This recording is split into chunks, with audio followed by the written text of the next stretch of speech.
The presentation is going to provide you with an overview of Chapter 11 specifically and some of the ethical issues involved in conflicts in bankruptcy, mostly Chapter 11. The size of the case and the chapter in which it's filed obviously will change things dramatically. But before I begin, I'll talk a little bit about conflicts in the bankruptcy context. And I'm going to pull up the slide I always use for conflicts, and that's right there. When a colleague of mine first started practicing bankruptcy, she did a conflicts check and marked everyone as potentially adverse.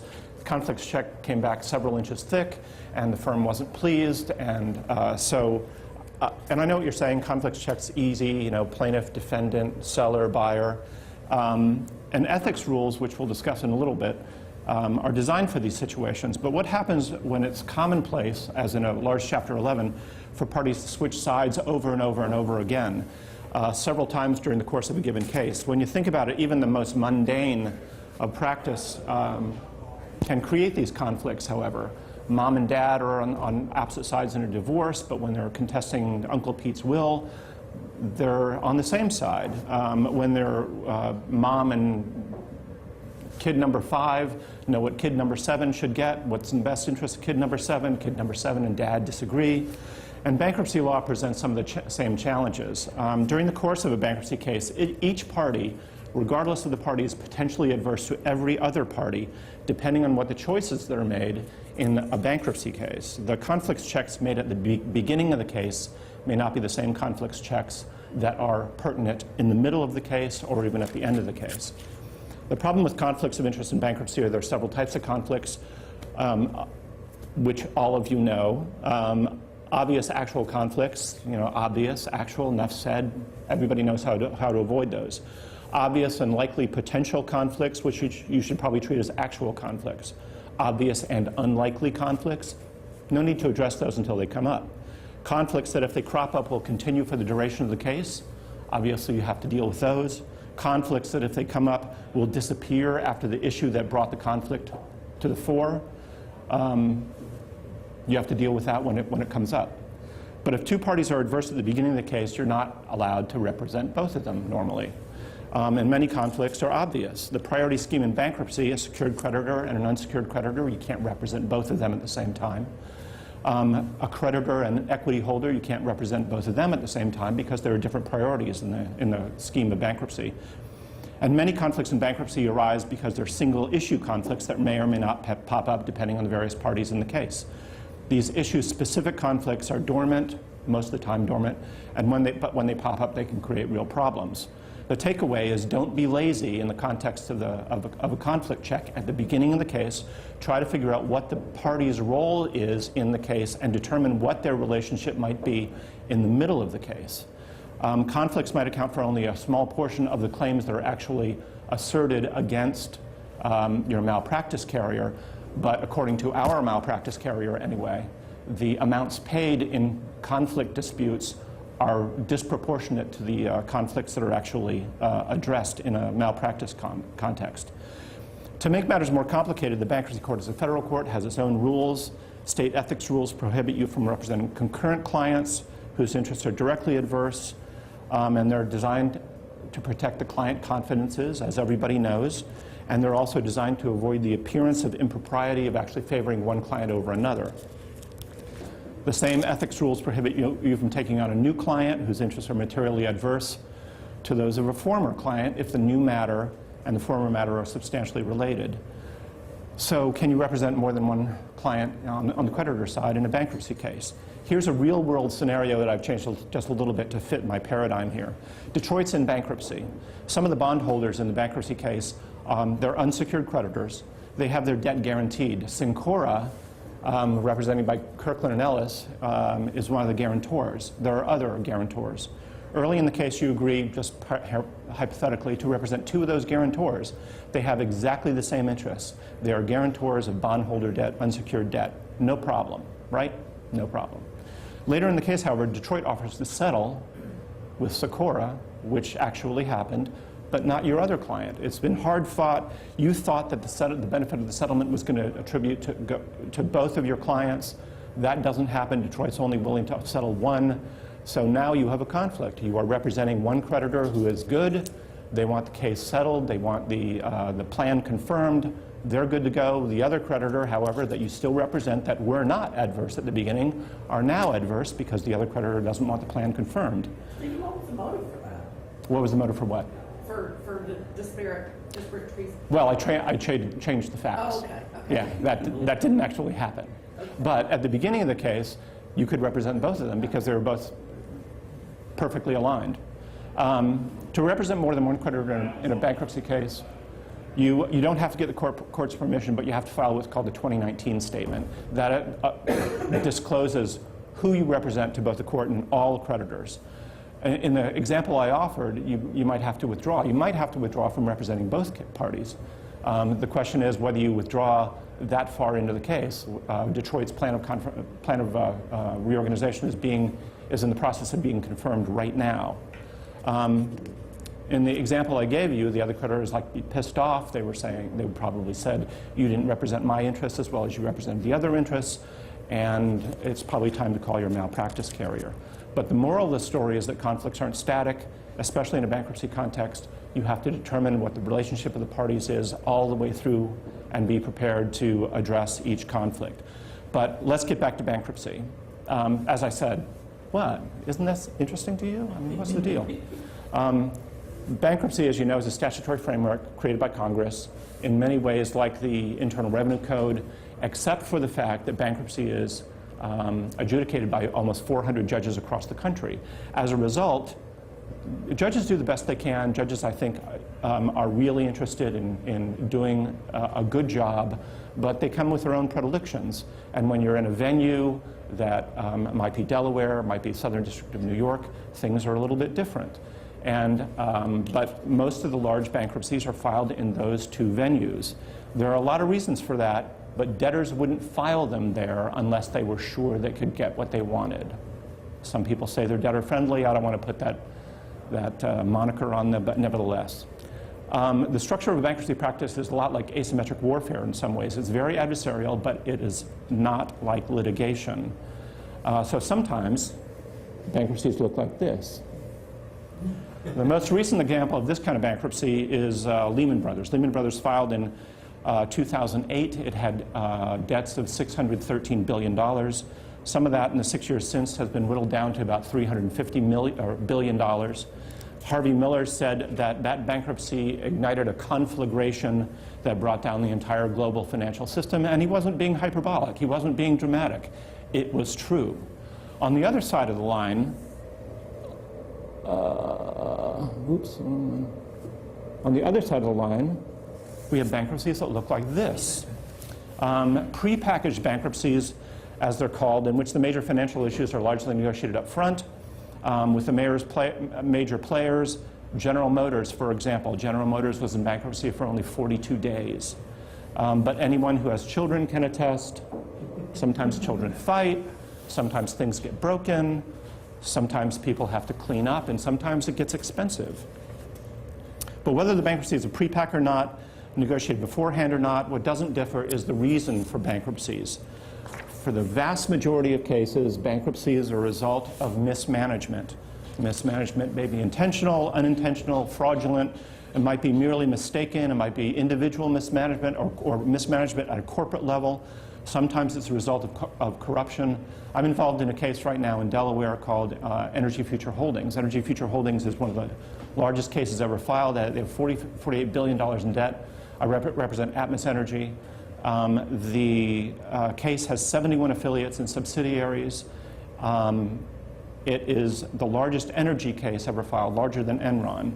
The hedge funds that bought the company back in 2007, originally known as TXU, thought that they could bet on the price of natural gas. And because of they said if the natural gas would climb, we will make our own billions of dollars when we sell this company later on. And aided by the shale oil boom that everybody up here knows about, the price of natural gas went the other way. And so these hedge funds, KKR, Goldman Sachs among them, lost all of their money. They're hoping to get 5 cents on the dollar on their investment. So gambling, though you don't call it that when billions of dollars are involved, And you don't call it that when you're using other people's money, is another cause of bankruptcy. So anyway, once the case is commenced with the filing of the bankruptcy, whether it's involuntary, an estate is created. That bankruptcy estate is completely separate from the debtor, the pre-petition debtor. It is not the pre-petition debtor, but it is like the debtor. It has aspects of the debtor. It's an entity that has all the assets and liabilities of the debtor. It's an entity that can sue and be sued. But paradoxically, bankruptcy is not a poor man's game. One of the myths of bankruptcy, you can't file bankruptcy unless you have money. As an example, on October 3rd last year, Lehman Brothers paid out $14 billion in distributions, bringing their total distributions after 6 years to $57 billion. And they're hoping in the next 2 years to make that distribution, get it up to $88 billion, a boatload of money. But $88 billion is about 35 cents on the dollar that these creditors are going to get. And the cost of that 35 cents on the dollar has been $2 billion in legal fees and other professional fees. Enron was the biggest bankruptcy case in history when it filed in terms of the legal fees that were paid, $757 million. So a good rule of thumb is if you're representing a business that's going to go into bankruptcy, the business should be expected to spend 2 to 5% of its gross assets in going through the bankruptcy.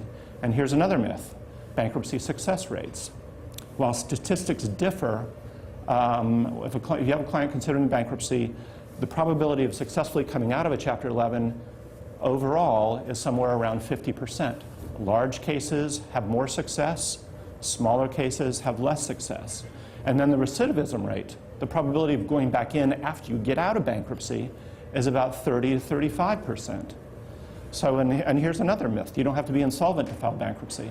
All you have to do is show that you have an inability to, there's a probability of being unable to pay your debts in the future. 2 examples. W.R. Grace, when they filed bankruptcy back in the 80s, they had billions of dollars in potential asbestos liability. They filed bankruptcy, they were able to classify that asbestos liability and pay it out through a trust over time. The day American Airlines filed bankruptcy, 5 Wall Street analysts were still rating the company a buy. After all, American had $4 billion in unencumbered cash in its bank account. It didn't need emergency funding when it filed bankruptcy, which is commonly called DIP financing. It didn't need DIP financing, and it had no plans to call off its planned purchase of 460 new planes that it was going to buy over the next decade.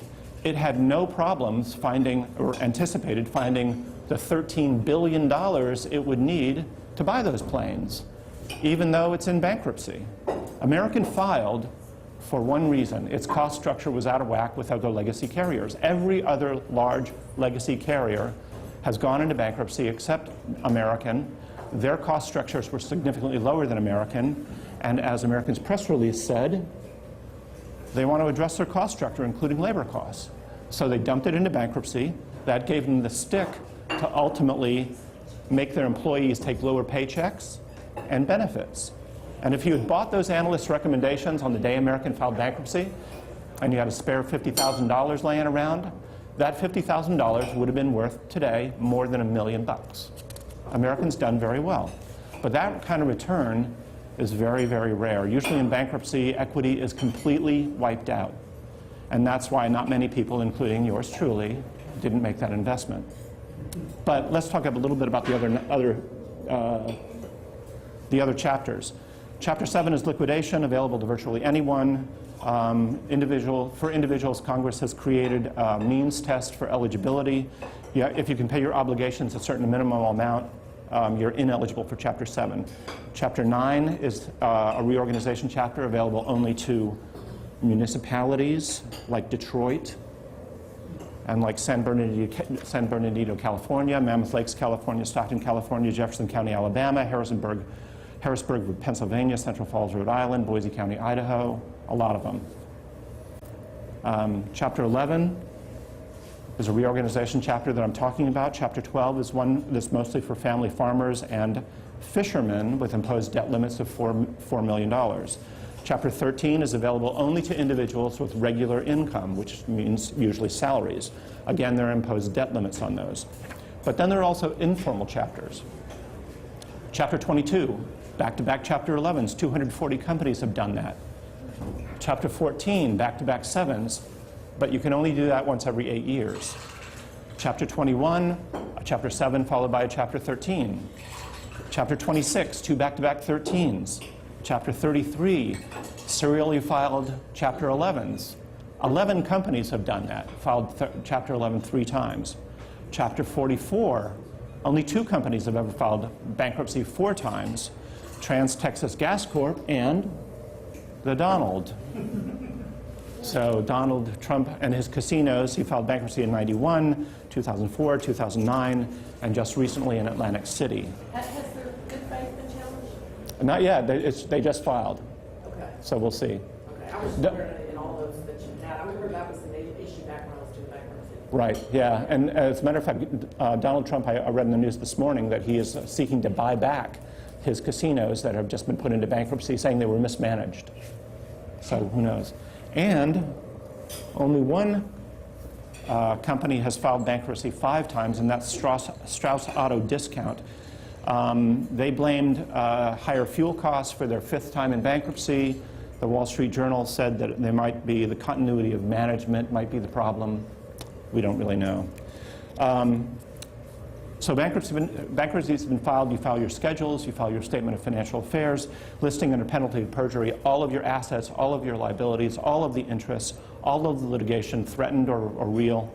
And the failure to be truthful can wind up putting you in jail for 5 years or a $500,000 fine, or both.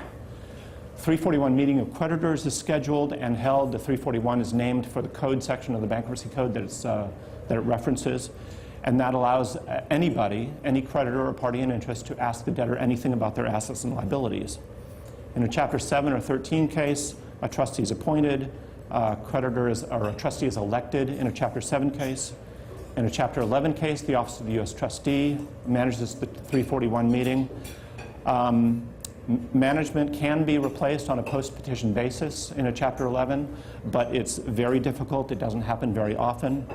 What does occur every single time a bankruptcy is filed is automatically upon the filing of the bankruptcy is the automatic stay.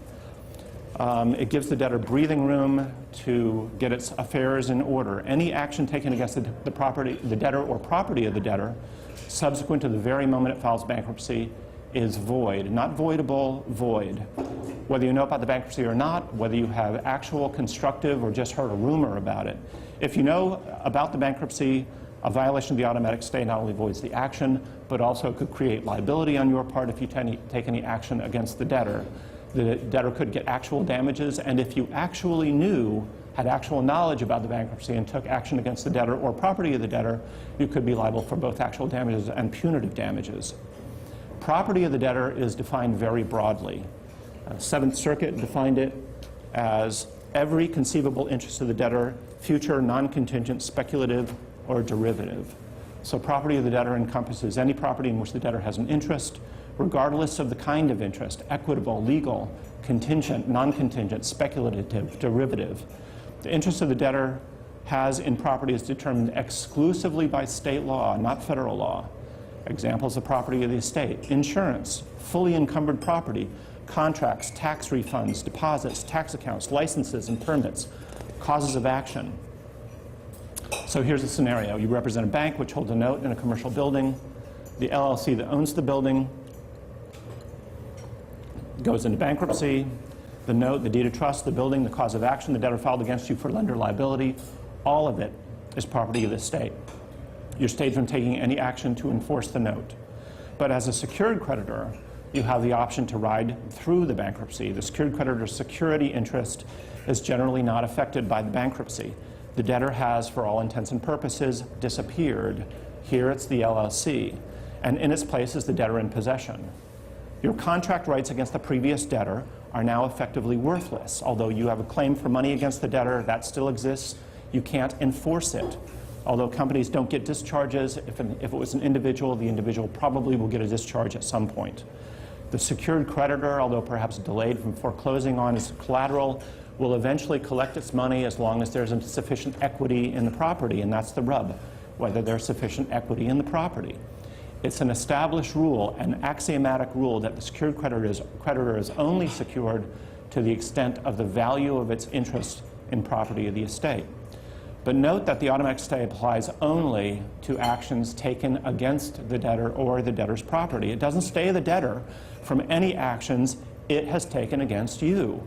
So lender liability action the debtor filed against you on a pre-petition basis, the debtor can still proceed against you on that lender liability action. So while your pre-petition foreclosure case is stayed, the liability action, the lender liability action is not. So in order to foreclose on this property and in order to defend yourself against the lender liability action, you have to go into the court, ask the court to modify the stay so that you can do that. And if the debtor's in Chapter 13, keep that in mind. Keep in mind that there's a co-obligor stay in place there, even if that obligor is not in in bankruptcy. If you want to continue with the foreclosure and defend yourself against the lender liability action, file your motion to terminate the stay. Termination of the stay can be undertaken for good cause, adequate protection for you, the creditor, or if the debtor has no equity in the property and the property is not necessary to an effective reorganization. Keep cognizant of those two instances. In Chapter 7, if the debtor has no equity in the property, you get the stay automatically terminated because the property is not necessary to a reorganization. It's a liquidation. So if there's no equity, it's not necessary to an effective reorganization, you get the stay lifted. Keep in mind too, though, that Chapter 11 debtors can liquidate their assets. So you don't get the protection of that in a Chapter 11 because they may reorganize, they may liquidate. You can do both in Chapter 11. So bankruptcy has been filed, you're out a ton of money because the debtor paid you some, let's say $100,000, but sat on its biggest payable and the debtor owes you $1 million. Let's assume you have, for lack of better things, no collateral, no letter of credit, a guarantee that's worthless because it's from the debtor's uncle who has a gambling habit or something. You're pissed off, understandable. You're out $100,000, or you've gotten $100,000, but you're out a substantial amount of money. So, or you got paid $100,000, but you're out a substantial amount of money. So, and that $100,000 was paid to you during the 90 days prior to bankruptcy. You pocket the $100,000, you go on down the road. 2 years later, you receive a letter from the debtor saying, we want the $100,000 back. And you're saying, what are you talking about? And the preference provisions of the Bankruptcy Code allow the debtor to do that. If you get paid monies during the 90 days, if you're a non-insider creditor, during the 90 days pre-petition, the debtor can ask for that money back as a preference. If you're an insider, the preference period goes back a full year.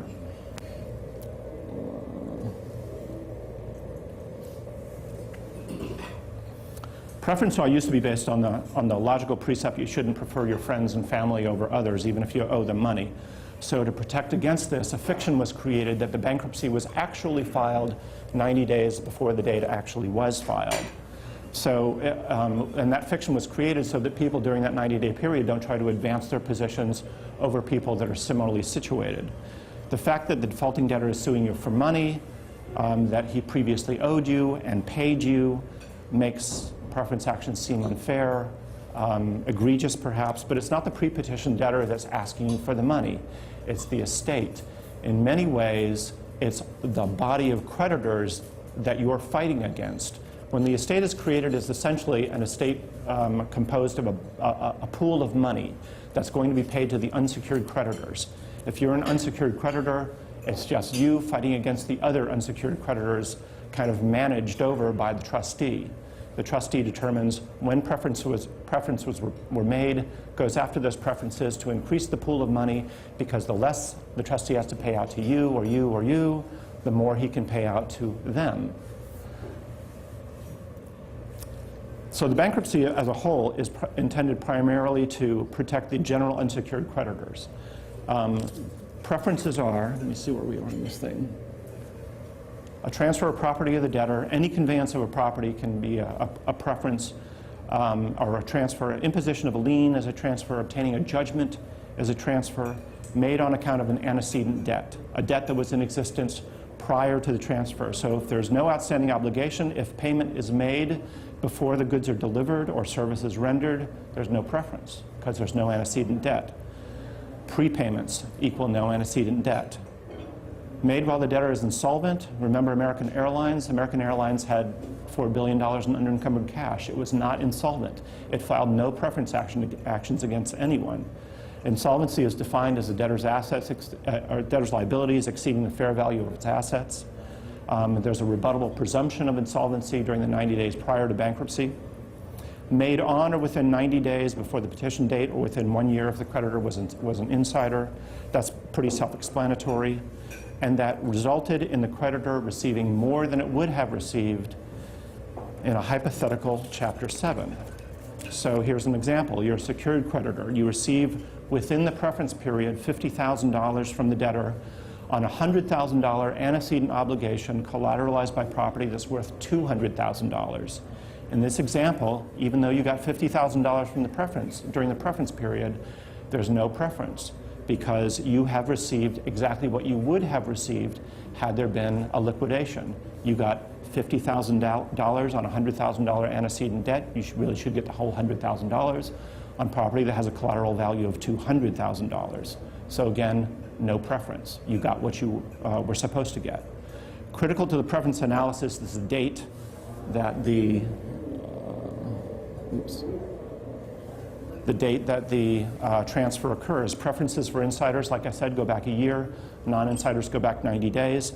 Transfers of property generally occur when a bona fide transfer, when a bona fide purchaser can't acquire a superior interest in the transferred proceeds. So payments of cash occur on the date the payment's made. Payments of a check occur when the check clears. Most debtors filed blanket preference actions. Anything that was paid during the 90-day period of time, they try to get it back. Some courts, like Judge Jernigan's court in Dallas, require a trustee or a debtor in possession to do an analysis, a preference analysis, to determine whether there are any defenses. In any preference action, the debtor has the burden of proof on 3 issues. Creditor received the transfer within 90 days. Preference allowed the creditor to receive more than it would have received in a Chapter 7, and the payment was on account of an antecedent debt. Then the burden shifts to the creditor, and if you are subject to a bona fide preference that meets all the elements, there are still defenses you can make. Oops. Sorry. New value, for example. The debtor pays you and you release a lien. That's new value. Contemporaneous exchange for new value. You provide a service and the debtor pays you cash. In one of the few instances in bankruptcy where intent matters, obviously a cow, even if covered in cash, I simply can't have intended to take the cash, but for a new value defense, intent of the parties matter. When a contemporaneous exchange is alleged, if the exchange was intended as contemporaneous and actually was contemporaneous, you're okay. But then what's contemporaneous depends on which court you're in. But if it's longer than 10 days, you're probably out of the money. Assumption of the contract is another defense. This is called the Kiwi defense also. It arose originally in a case of first impression in the Third Circuit in which I represented a client of mine in Kiwi Airlines, the Third Circuit Court of Appeals. The debtor had assumed our contract, paid everything we were owed, and then converted to Chapter 7. The trustee sued us for a preference. We received in the 90 days pre-petition. The court held it was not preferential because the debtor assumed our contract. Therefore, we were entitled to receive everything we would have received under the contract. And so we won. It was good. Ordinary course of business is another defense. Ordinary is ordinary, right? I don't know whether you can see this, but you know when something's ordinary. I mean, get up, go to sleep, get up, go to sleep, get up, make crazy, stupid love, get up, go to sleep, get up, go to sleep.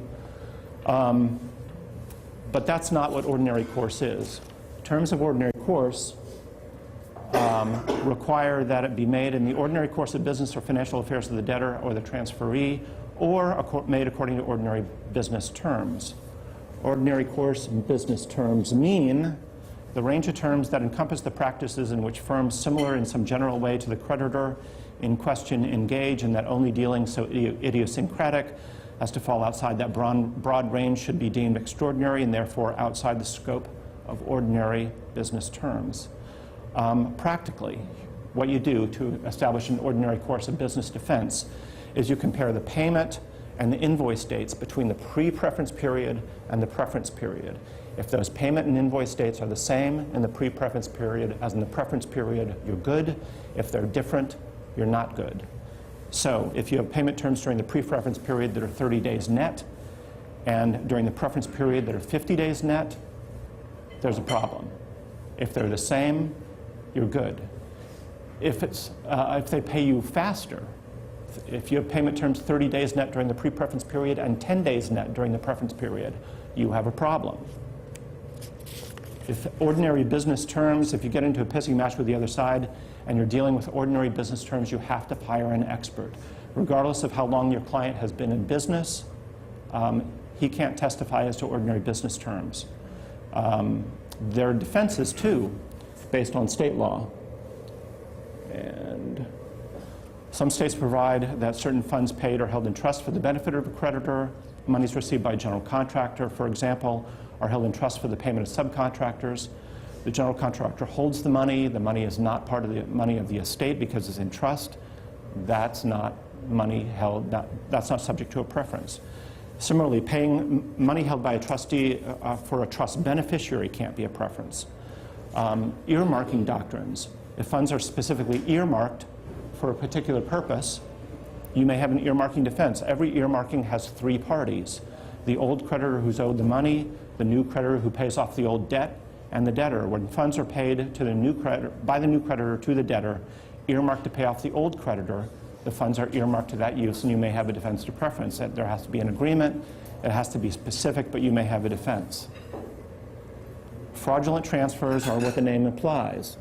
Transfers made in fraud of another.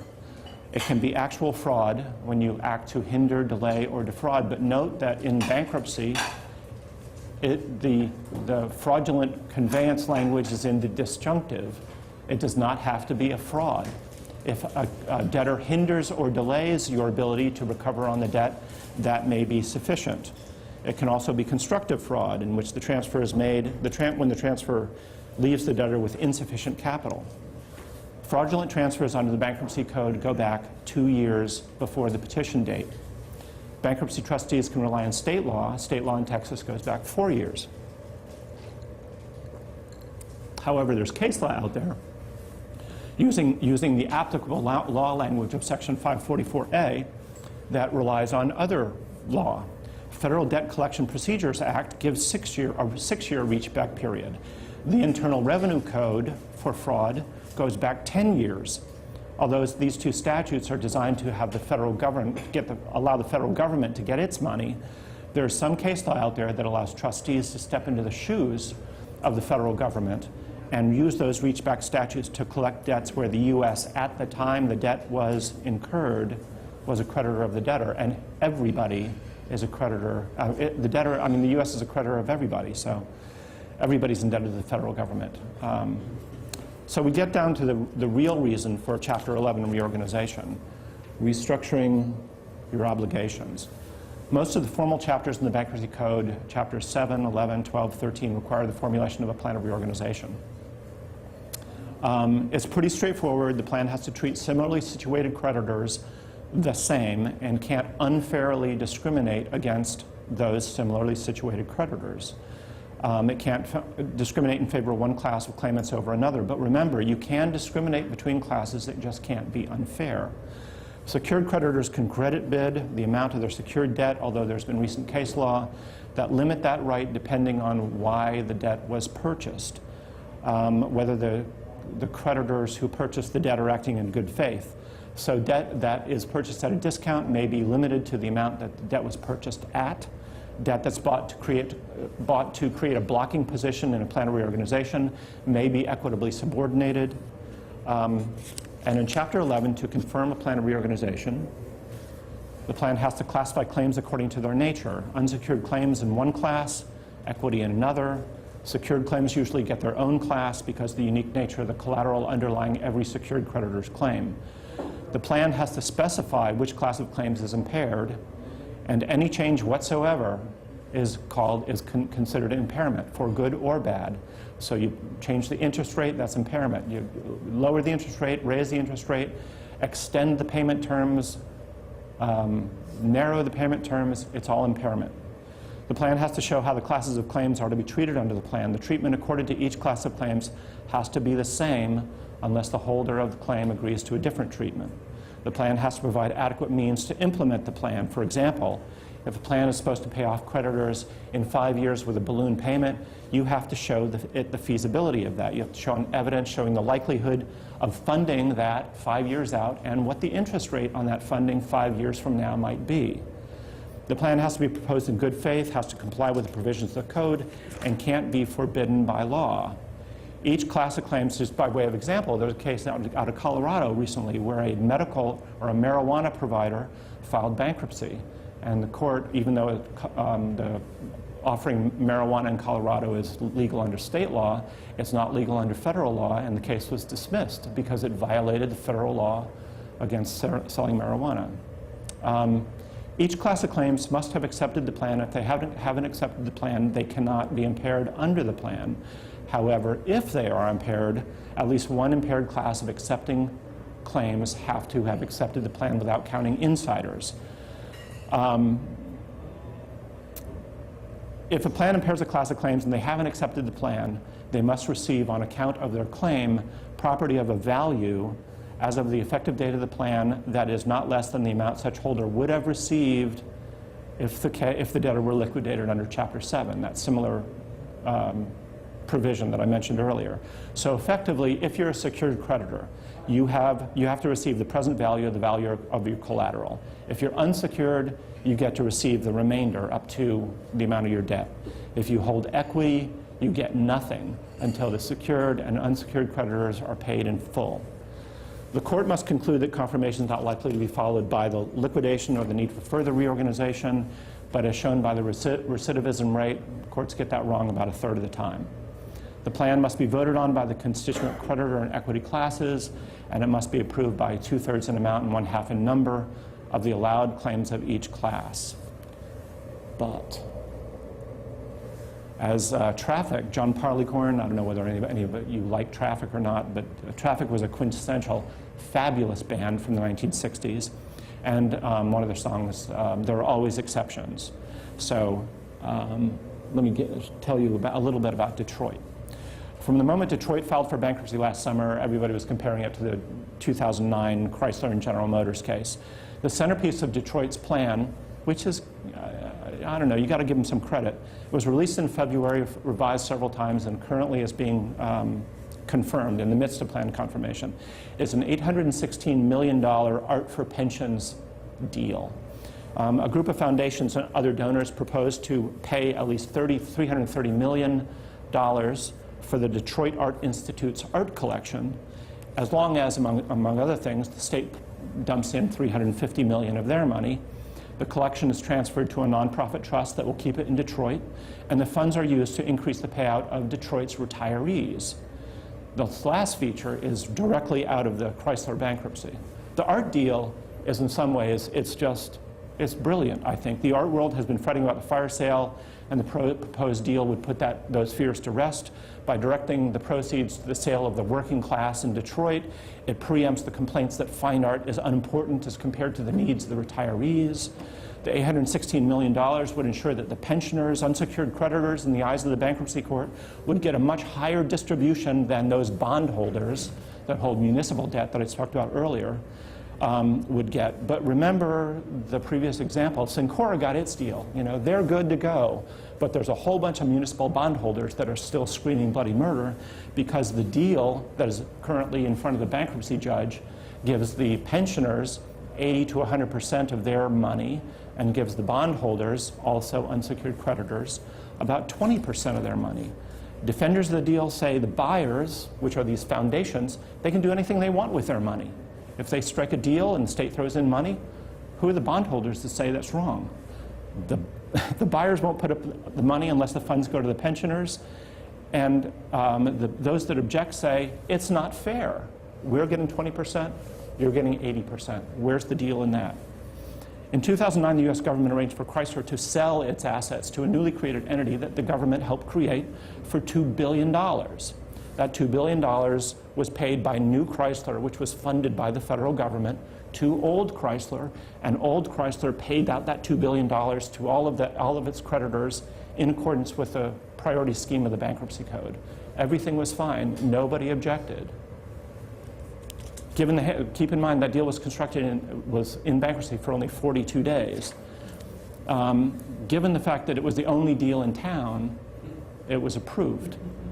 Having funded New Chrysler, which was not in bankruptcy, the government simply had New Chrysler pretend to distribute the money to the favored creditors separate and apart from the deal itself. The $2 billion received in the sale was distributed by Old Chrysler, like I said, in accordance with the priority scheme of the Bankruptcy Code. In Detroit, there's no pretense anymore. If Detroit wanted, it could simply use the art, sell the art without waiting for the court's blessings, and because of the concerns about Chapter 9 interfering with state and city sovereignty, bankruptcy laws pertaining to municipalities don't give a court any say-so on a sale that takes place during the case. But where the funds go, the court has a say over that. A key requirement for that approval is that the restructuring cannot unfairly discriminate in favor of one group of creditors over other similarly situated groups. So given the pension beneficiaries get 100%, the bondholders get 20%, it's obvious discrimination. The question is whether it's unfair. I don't know the answer to that.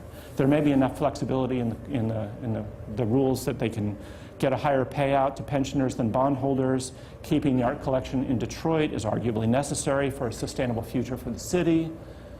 I don't know. The question presents whether the goals are sufficient to run roughshod over the rules. So, and that's it. Do you guys have any questions? I know it was a lot of information in a relatively short period of time, but... Define cram down.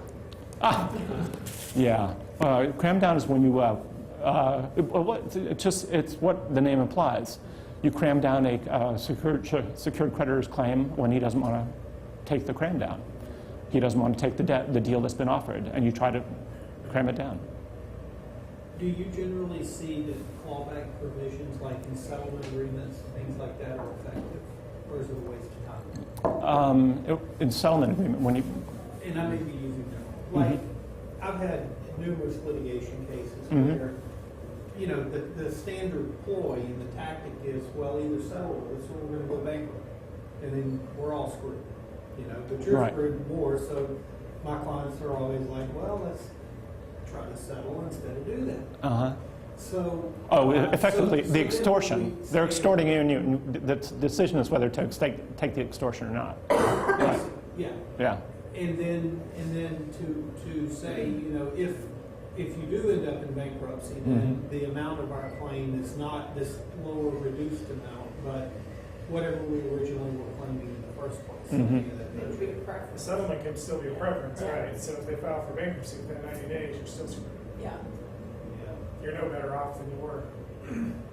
Yeah, and it really depends on what your collateral is, too. I mean, if you're a secured creditor and the value of your collateral is, I don't know, half, let's say the value of the collateral is, I don't know, $200,000 and you're owed $100,000, you're probably pretty good. You're in good shape. If you're owed more, there's also an election called 1111B where you can get the value of your claim paid out over the term of the plan so that you're made whole.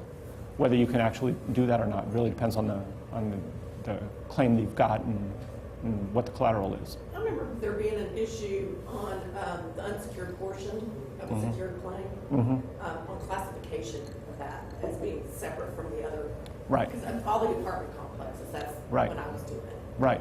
And usually it is. They'll separately classify, you have a $100,000 debt, properties worth $50,000, you have a $50,000 secured claim, you have a $50,000 unsecured claim. But in that instance, you may be able to elect under 1111B to have the full $100,000 paid to you out over the term of the plan at a rate of interest that would be commensurate with the present value of the collateral. Okay. What was the issue on 1111B? I forgot. Why wouldn't somebody do that? I don't know why somebody would. Frankly, 1111B kind of fell out of favor for quite a long time, and I can't remember exactly what that was. But I know that some creditors are doing 1111B elections at this point.